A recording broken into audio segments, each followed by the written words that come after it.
everyone. My name is Bhargav. I am telling a story.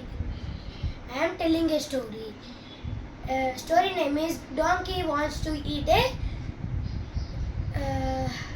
Sweet. I am telling in Telugu. Please listen. ఒక రోజు గాడిదకి మిఠాయి తినాలి అని అనిపించింది. అది దారిలో వెళ్తుంటే తన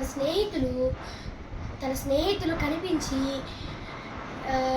నువ్వు అవి కాదు ఇవి తిను, మేము చూపించినవి తిను, నీకు వద్దంటే అక్కడికి వెళ్ళు అన్నారు.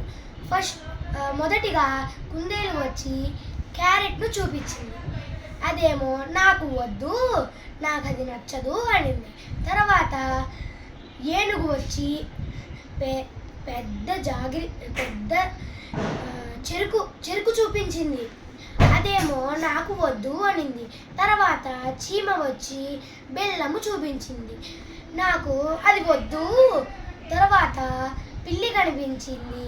పిల్లేమో నువ్వు అవేమి తినద్దులే, మిఠాయి తిందు పదా, దుకాణానికి వెళ్ళి తిందాము పదా అని అనింది. తర్వాత అందరూ హుషారుగా పరిగెత్తుకుంటా అటు ఇటు దారిలో దుకాణానికి తినడానికి వెళ్ళారు.